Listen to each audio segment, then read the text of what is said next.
Episode 3 of Consent with Creation already? All right, let's get into it, guys. Jose Gonzalez here, and then I'm joined by a very special guest. I did not ever think in a million years that we would ever do anything together like this. A freelance writer, I'm trying to think of the best form of journalism that you said that you're currently doing. Solutions journalism. Solutions journalist. Get with it. Bianca Gonzalez, a.k.a. my younger sister. Bink, how are you? I'm great. I'm excited to be interviewed or whatever and actually do something with you. Yeah, it's odd because we always kind of jokingly said, oh yeah, we'll do this podcast, we'll do that podcast, and then no podcast ever came. Yeah. So, well, I mean, I think the good thing is that now we kind of have one ambition and two an agenda to carry out. So, I mean, for us, that's half the battle already solved. So, but yeah, I mean, thank you for spending time with me today. Yes, as a sibling, I do have to say thank you for spending time with me today. She's booked and busy, people. So the fact that we've been trying to pencil this in for 3 weeks should say something. Okay, that was his busyness too. I'm not the only working girl. Okay, so it was mutually assured busyness. Not business, but busyness. I'm sure it's spelled the same, but this episode's already going great. I can't wait. But yeah, I mean, the cool thing about this one with Bianca is that I've always gotten to see glimpses of what she does, but I've never really gotten to do a deep dive with her about her work, which is actually going to be really not only rewarding, but just I'm genuinely curious to pick your brain about the things that you've done because, I mean, you're really, at the end of the day, you're hustling for everything that you do. Really?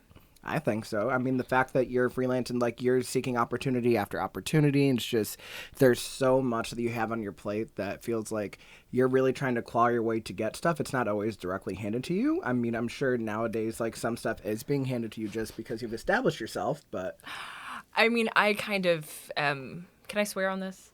Mm-hmm. I'm just kind of a cunt, and I know that I probably will fare really well in a pool of people that I'm up against. I'm normally top 10, top 20%, and so I need to act like it. Mm-hmm.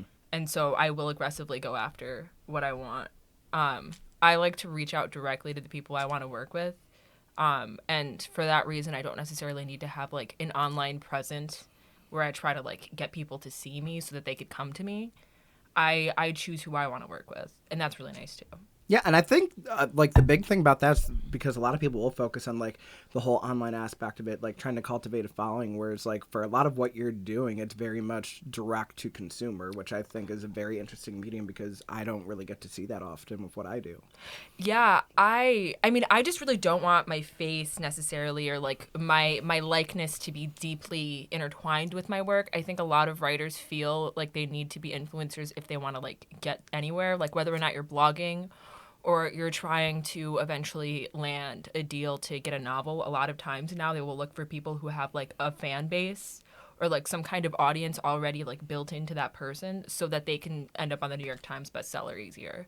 Yeah, I will say something interesting about that is I've seen some authors, especially with new releases, themselves are not the actual faces behind pushing the new release, getting those early pressers out, but they're reaching out to people with an online presence already that are hey, we know you're a bookworm, we know you either do this live stream or you post on this platform. Would you be willing to look at advanced copy and kind of promote the release of this book? We would love your feedback on this. And it's kind of crazy because, I mean, it still keeps the anonymity of being an author in that regard, but it also does show hey, people are really engaging with this whatever the work is. So I'm excited to really get to pick your brain about that. But I mean, we do kind of have to take it back a little bit. So I mean, we're going back. How deep are we going? I mean, we could go back to I mean at least college. It kind of seems to be a recurring theme. So I mean, I would have never pictured you going down this avenue just based off of what you were doing at ye old Buffalo State College. So, a philosophy major. Did you think I was going to get my PhD, or did you think I would just end up being a piece of shit? I mean, those are synonymous with each other, but I mean, my thing's just I don't know where philosophy came from for you because when you said that was going to be your major, that kind of felt out of the blue for me. I mean, honestly, it kind of fell out of the blue for the entire family and for myself, but I felt challenged there, and I felt I was going to learn how to be a good person, and it was a place where we could all be honest and hold each other accountable, and professors would know to take me seriously, not because I'm their student or because I'm brilliant, but because I'm a person and I'm a human being, and that was not my experience whatsoever in the major. No, But not one bit. I kind of felt like for the better part of your 4 to 5 years that you were there, you were kind of the department's whipping girl. I mean, I fought with them a lot. I would sit in their offices and debate them during their lunches when they did not want me there. But they like kind of literally legally had to have some amount of time that they would be willing to dedicate to someone in their office hours. And I would hold them to account to that. And then I would harass them for all 5 of those office hours that week for like 6 different professors. When I go after what I want, and what I want is like to fight, then I do it a lot. Tell me you're a Virgo without telling me you're a Virgo. Yeah, but like from those experiences, I definitely learned a lot about how people's egos can like conflate what the truth is in their minds, even though they're like really smart or have like really a brilliant sense of logic or something like that. You can't really take the dumb out of human.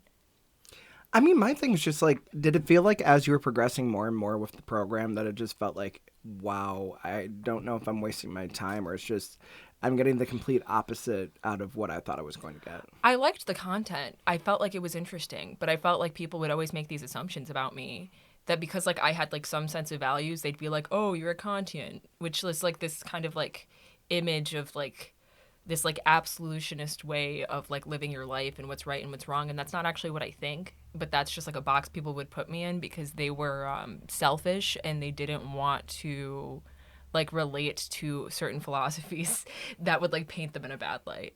They always tried to justify their shitty actions. I mean, I can think of a shitty action from one of the professors of the philosophy department that was never kind of justified. Oh, when he called you Juan? Yeah, getting a single brown mailed was an experience that I didn't expect.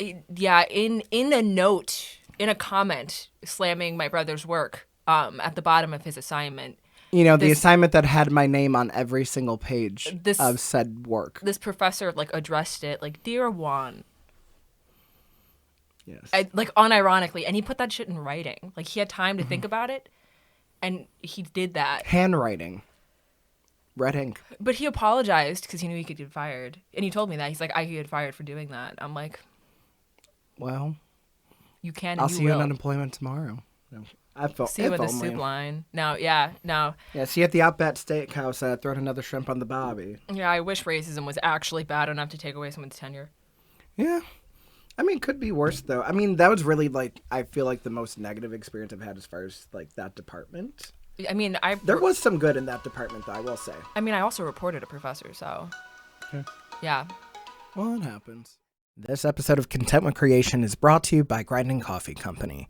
Grinding Coffee is a Black LGBTQIA+ owned online coffee shop dedicated to fueling gamers and creators alike with their specialty coffees.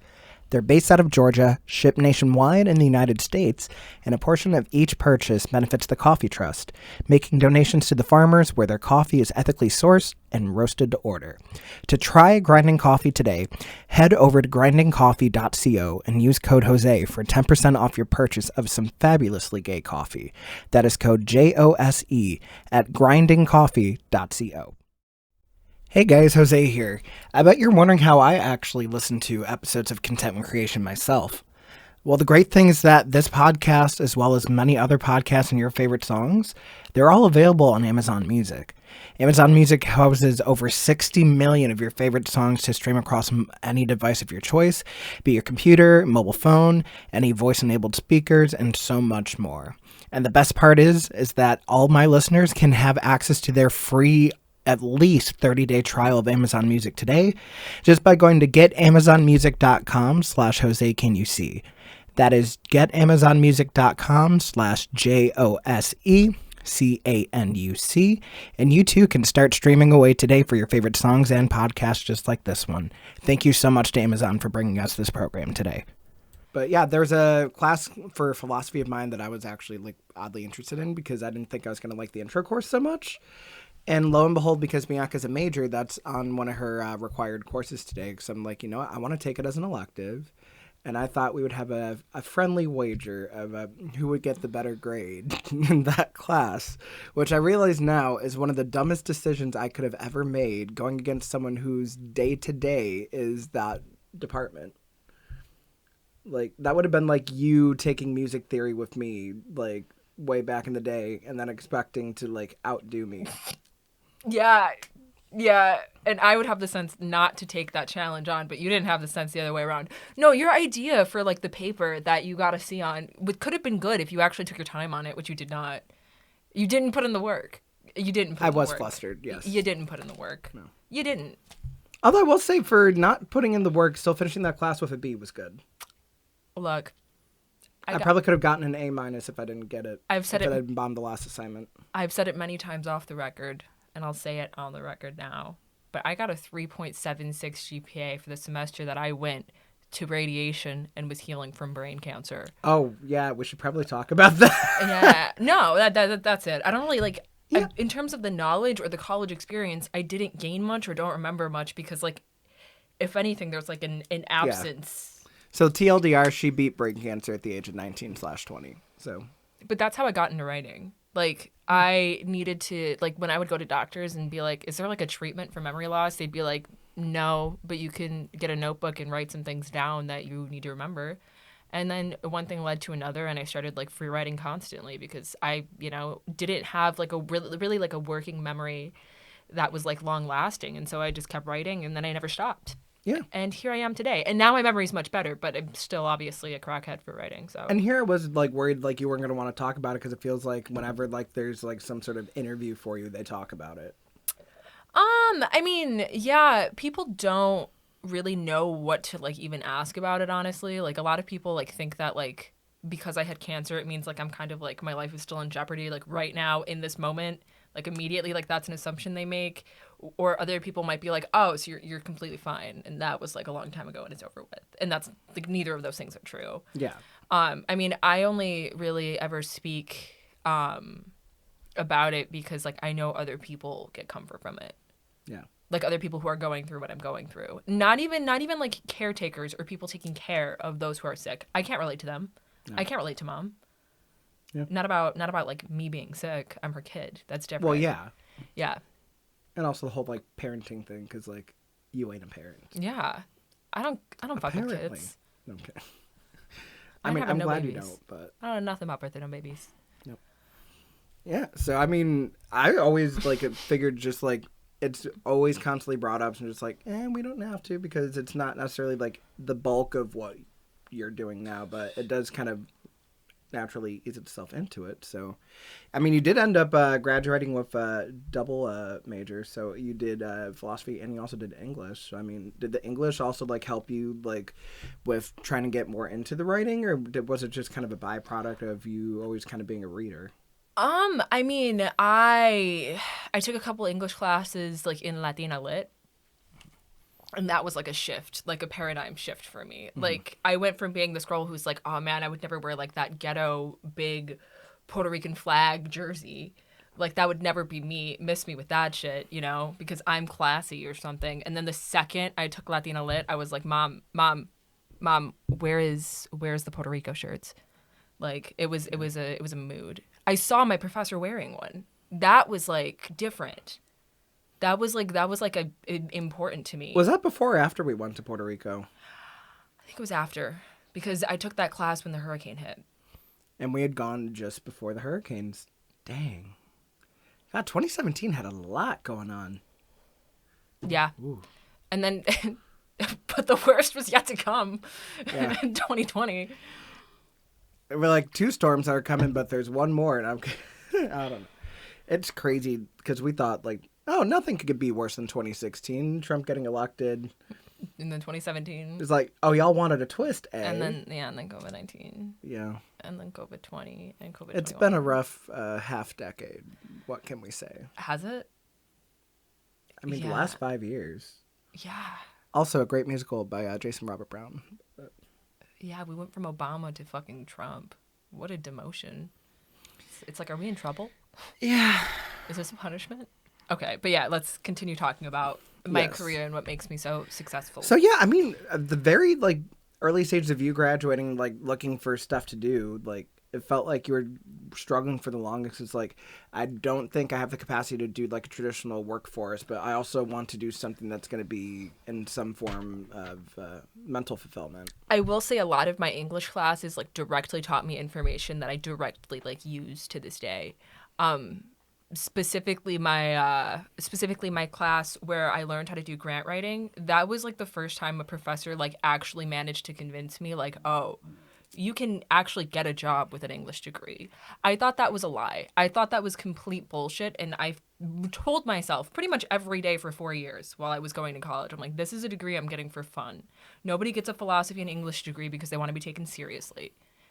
And I was able to realize, like, oh, like, there are actually skills I'm gaining here that I can use to apply. No one takes a philosophy and English degree seriously. No one knows what it is. And when they do, it's interesting, and you bond over the fact that you guys like wasted your fucking financial aid.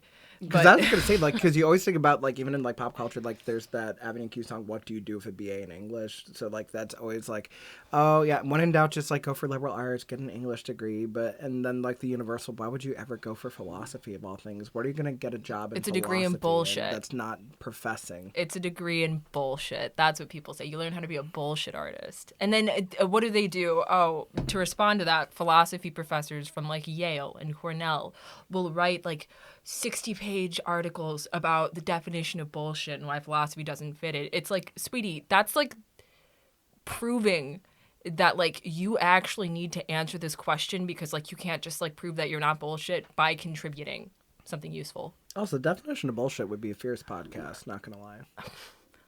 You should work on that. As if you're not working on a million other things. But yeah, no, but like with my English degree, so like I did grant writing with one professor who actually managed to like put it in my head that I could like get a job with writing and like I could work as a writer, and that's like a unique skill. And it is. Not a lot of people have like the ability to write. And sometimes people don't have like a confidence with their language to write. And I'm very confident at this point. Dare I say arrogant. But I also I dare agree. But I also I took a literature of lynching course. Jesus fucking Christ. It was the most depressing shit. It was taught by a white woman, and honestly, no, it was I guess nice to kind of be taught by an ally, because it was already so heavy. Like, I would never want, if something like so tragic happened specifically to like Latinos and I did a whole class, you know what, maybe I would want that. I mean, like, were there a lot of black students in that class too? Yeah. I mean, her whole focus was African American literature. Yeah. So that's what she followed. And her husband was in the department, and her husband too was like the second most influential course to my writing today, because he focused on Native American lit and American Indian lit. Yeah. So they both focused on like minority literature, even though they were white people. And they both ended up teaching me really important shit.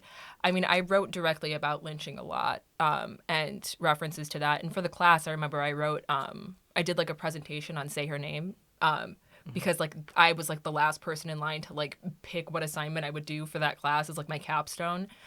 And all that was left was Say Her Name. And I did my presentation on it, and it felt very easy because it was so like in line to the work I did with like my community organizing and like my volunteer work at the time and like what I'm passionate about.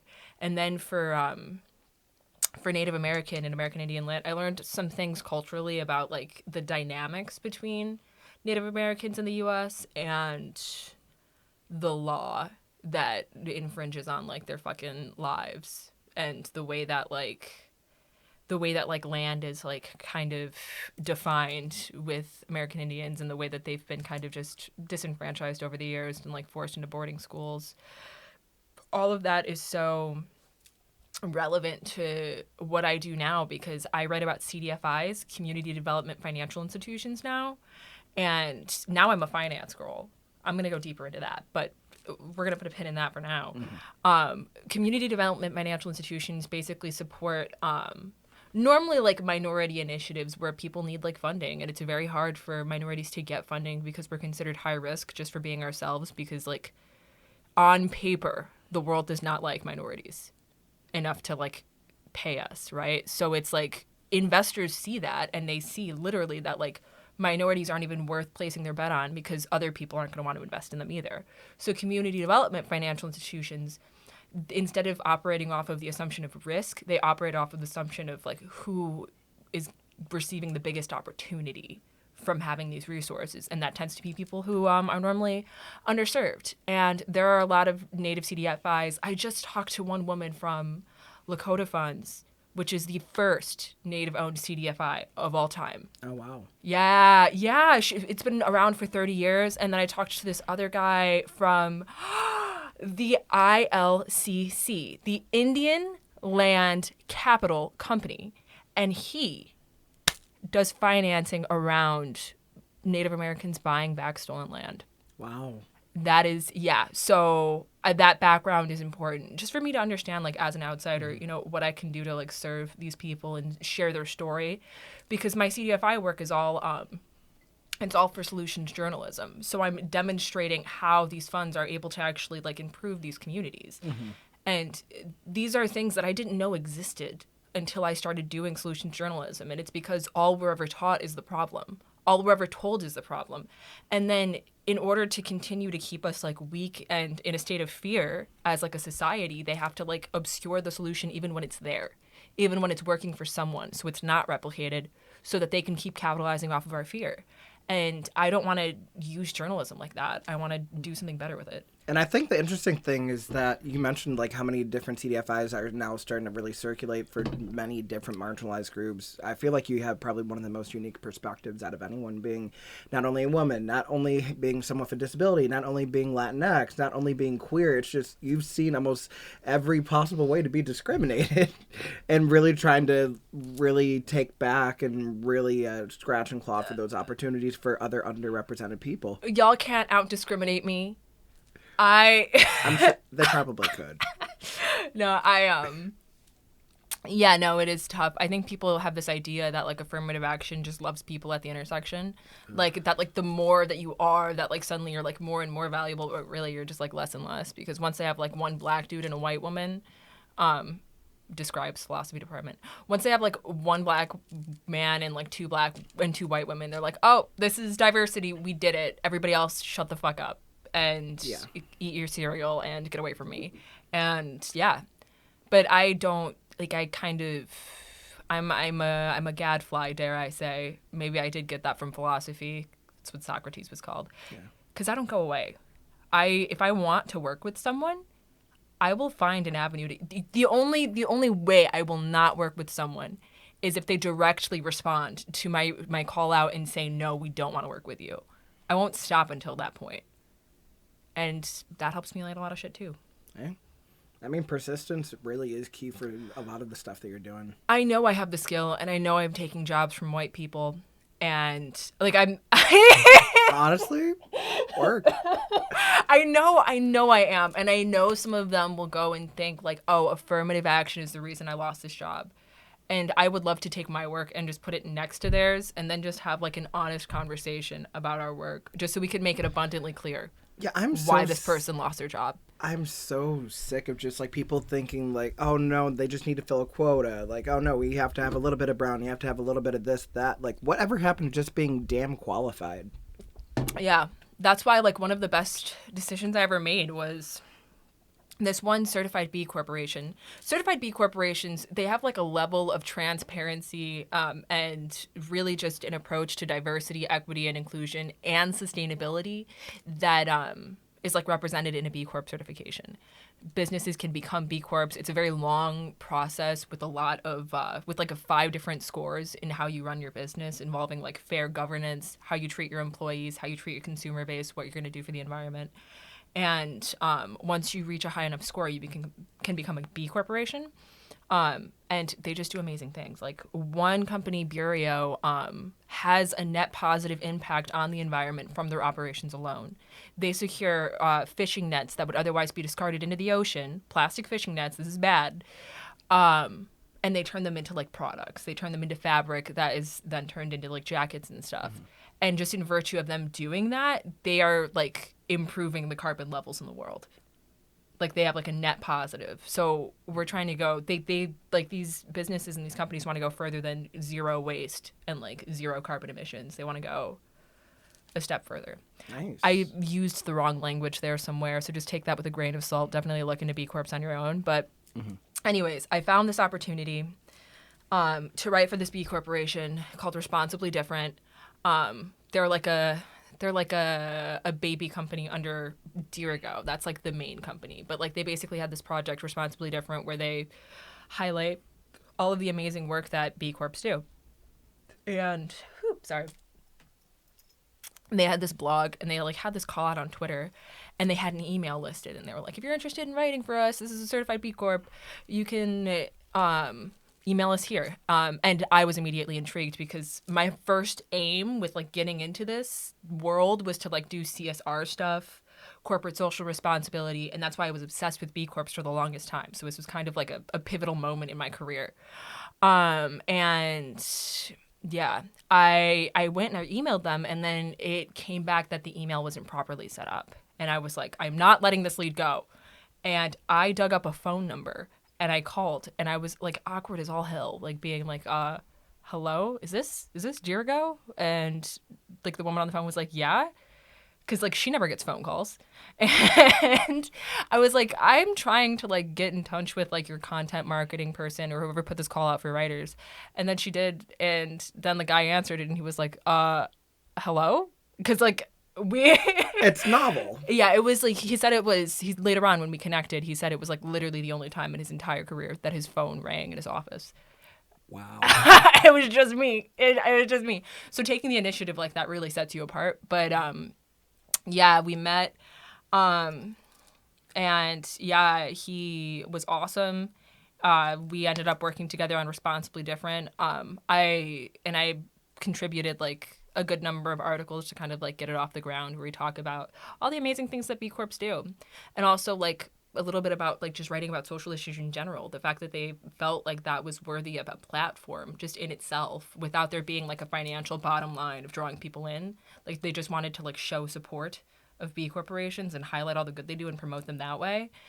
Yeah, it was a really good experience. And then I ended up working on a volunteer committee for the New England build of 2020, the New England Boston Leadership Development conference for B corporations. And yeah, I did that. I mean, like that was free work, but it was still incredibly rewarding, and I got to meet a bunch of other B Corps. And that's definitely going to lead into connections in the future that will be very valuable. It just feels good to like be able to put my name on something that is so ethically motivated. Yeah. No, I mean, obviously, like, you have a lot going on where you're really trying to, like, make a difference with what you do. But before we kind of get into what you're currently doing, let's actually take a step back. And because, I mean, I don't want to say you're a workaholic, but I'm trying to say that if you could squeeze a 25th hour in the day, it wouldn't be for relaxation. So I'm very curious, like, I want to know more about, like, your unwinding and, like, the content you watch. Like, when you need, like, okay, I need to disconnect from what I'm doing. I need to stop. I need to just reset, recharge the batteries. I feel like I already know the answers to some of this because you've rubbed off on me over the years. But... yeah, that's honestly okay. So I rewatched like some favorite shows like Lost, True Blood. I'm trying to think of anything else where I'm like I need to rewatch. I've rewatched The Queen's Gambit a couple times. Oh my god, I me looking for solace in the Joker movie. When I first saw the Joker movie, I watched it like 4 different times. I was like, this is me. After I just talk about ethics, but like I don't know, just like this deranged person who has no respect and overdrawn red lips. Okay, I was gonna say, speaking of overdrawn red lips, I feel like I don't know how it happened, but like obviously you're the one that got me into drag and everything. Like I hate that weird like low key like Trixie Mattel stands. Wait, I can't just leave it on the note that I resonate with the Joker. I just empathize very deeply with him, and I really like Joaquin Phoenix. Okay. There. But yeah, Trixie and Katya, they really are just they're the same every time. They're gonna deliver every time. I don't know how it took us so long to watch on, but like was it like last year during like when it was still like in between quarantine, or were you watching from the beginning? I was watching since about season 4 regularly. I feel like I didn't really get into it until season 5. because I didn't know what the hell it was at first. Because I remember watching like the Trixie and Katya show like when they were on Vice. Yeah. And then Katya lost her fucking mind, and then Bob took over, and then they didn't get picked up. But I didn't realize it was like based on the YouTube show or whatever. Yeah, Vice was like, damn, these drag queens are unreliable. Yeah. And then Moving Parts came out. Oh my god, that was great too. I just know that kind of content is gonna like scratch the same itch. Like I know that like watching a series from RuPaul's Drag Race, I've seen like just about every season of RuPaul's Drag Race that uses English at least somewhat. Yeah, I will say like between like Survivor and RuPaul's Drag Race, God, your Survivor competition reality show watching habits is 1, impressive, 2, a little concerning. Yeah, like I know way too much about Survivor, and I found out that my old professor from Shakespeare, who was actually a great professor, he was also obsessed with them. He did writing about Survivor too. Yeah, which I mean, I still don't know how you. Okay, so to preface this, Bianca over quarantine rewatched every season of Survivor as 42 is about to air, and somehow managed to land an op-ed of all things for Insider. Yes, that Insider. I say that because you probably know what it is. She didn't. I just know that I have a voice and that was a platform who was going to take that story, and a lot of people were there. Oh, can you comment on my story? I don't know. I'm such shit. I mean, I was going to say, like, I'm sure it's on your Twitter that, like, you use once every month. I'll look for it later. Look, I'm on the go, okay? These major, like, publications, they don't actually pay the most. It's the niche publications that pay the most. So what I do with CDFIs, I write solutions journalism for a site called Next City. It looks better than it sounds, but like, you know, on to the next one. I live in X city. Like, I live in New York City. We don't live in New York City, but so I'm not going to say where we actually live. NEX City? No, next. Like, okay, on to the so next one. Next City. I feel like it's easy to put it into one word. Next City. Okay. And it's not. Yeah, it's 2. But yeah, they write about equity in different cities across America in like different ways you can employ what you've learned. And they're completely supported by people who essentially use that writing for their job every day. Like they use the stories directly for their job.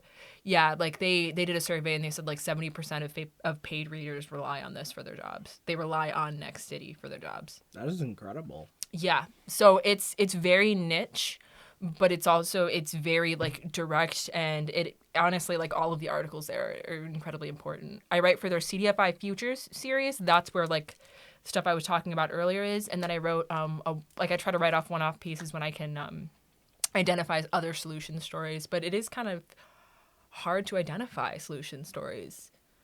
Yeah, I think the interesting thing is, like, because you have so many different, like, niche, like, sites and publications where, like, sure, like, in the grand scheme of things, like, they're not going to be the most mainstream thing, but for, like, the world they're in, they're prominent. They are, like, very good, well-written or, like, well-produced content pieces, and, like, the people within the community really do, like, gravitate to it. Who, me? No, I'm just saying in general, like, something like a Next City, like, sure, it might not be big in the scope of the world, but, like, for the demographic that you're working with, it's the shit. So. Yeah. Oh, yeah. Yeah, and I mean, like, all of, like, the writing on there is, like, super relevant. I mean, I work with community organizing in our city, which I do not feel like referencing right now, right? We're not... We can. No.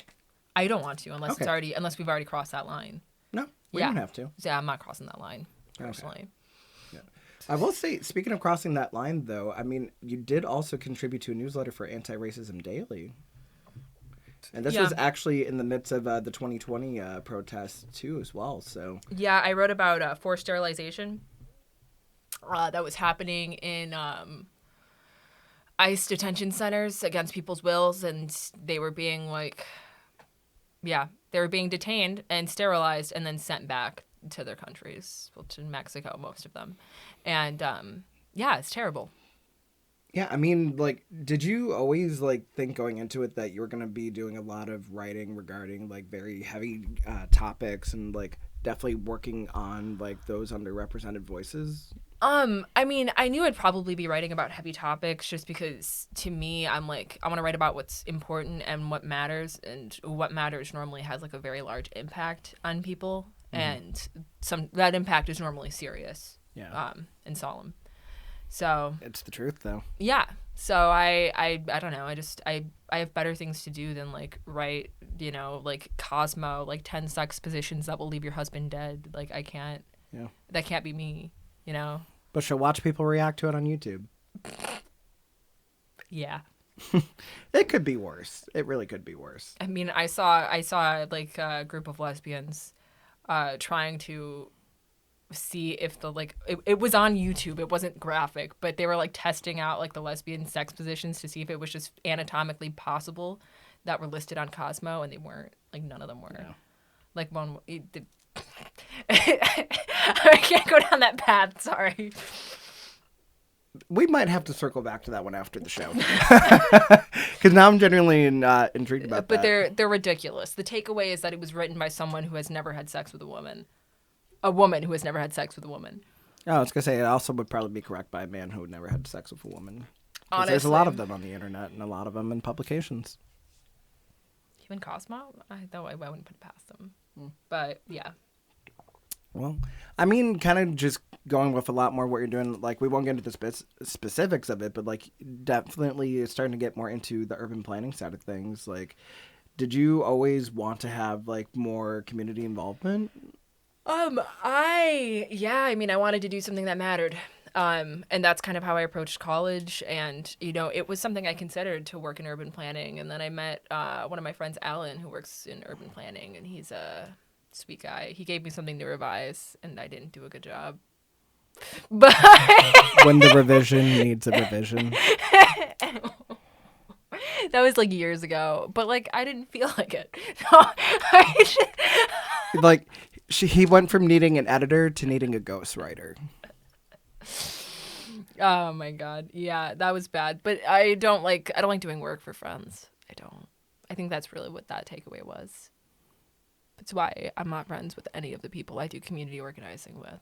No, we do. We are friends. I do care about them a lot, but we're also incredibly aggressive with each other.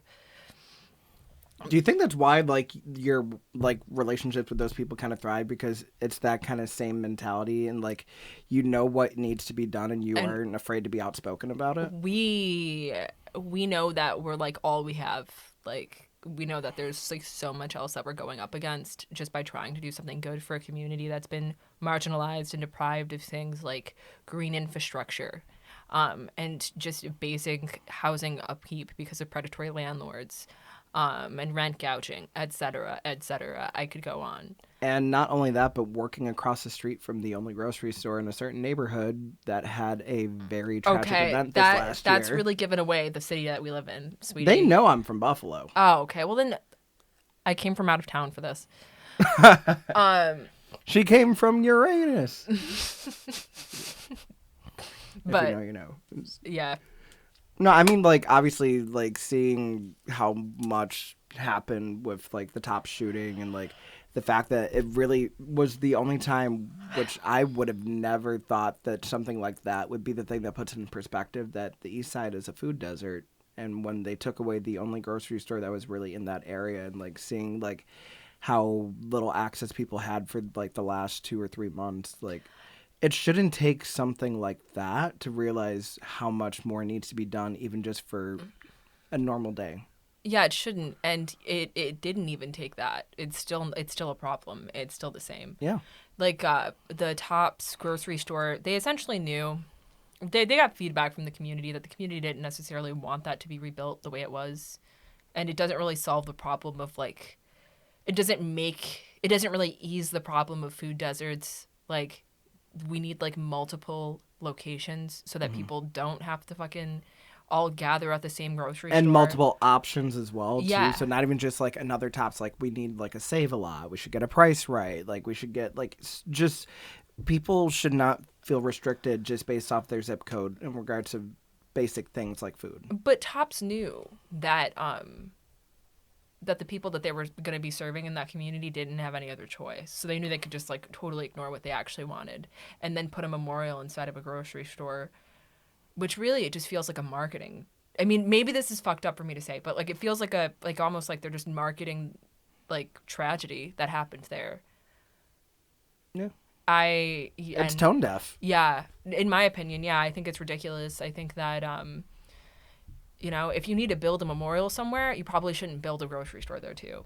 No, and then like on top of that too, I feel like after like the initial wave of like media coverage, like nothing else came from like, yeah, you had like the couple fundraisers like to fill community fridges and everything too, but after that it just kind of became like so and so's in Buffalo to pay respects. Oh, so and so's in Buffalo to pay respects. Like the president was here and then nothing came of it. Like you're seeing like celebrities like coming to the area and nothing came of it. Like yeah, and didn't the president spend like millions of dollars to get here, stand here, and then leave? Like $4 million for a 5-minute speech in front of the grocery store to just leave.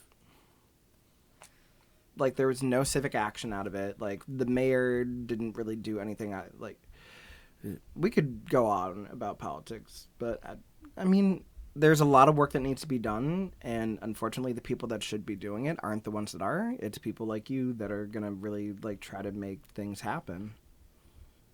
So. I'm not excited for that. Yeah.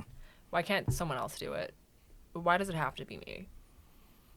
Immediately just picture. Nah, I don't really feel like it. I don't. I didn't feel like it to begin with. Yeah. I never felt like it. Also, we were working on this campaign before the shooting happened. Yeah, you've been working on this for like the better part of a year, actually.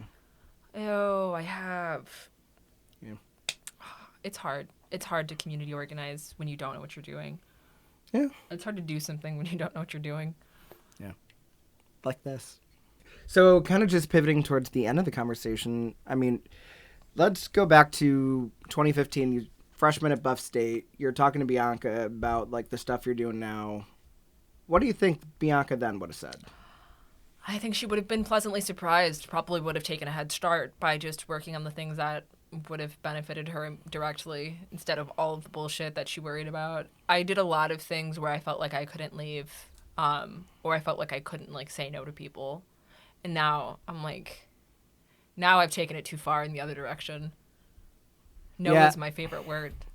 I'm just like, hey, Bank, do you want coffee? No. Are you doing anything? No. Yeah. Yeah. Are you excited to see me after being gone for 3 days? Yeah. I'm just used to her saying no. It's kind of her thing. So. Yeah. I say no to everything. But I mean, it's an important thing. I think they don't stand up for themselves. I think working women don't. I shouldn't say like working girls. That's like I'm not even just gonna say that. It's the fact that like let's be real, men are fucking ignorant and they don't take no for no. We're talking about working women. What the fuck are you talking about? You're talking about Me Too shit? No, I'm talking about just like it feels like women are learning the power of no, but men do not understand when women say no. Look, the whole point of learning how to like say no is to say no when people don't want to hear it. Yeah. That's like the key is like to be willing to make others unhappy just for the sake of asserting what you need. And that's what women do not do. It's hard. I've seen women who have been in states of hurting, like be the ones to apologize when someone did something shitty to them. It's like, girl, hit them. I'm kidding. Don't. I work online for a reason. No. But, fight for yourself. Advocate for yourself. You don't have to hit them. You don't have to put your hands on them.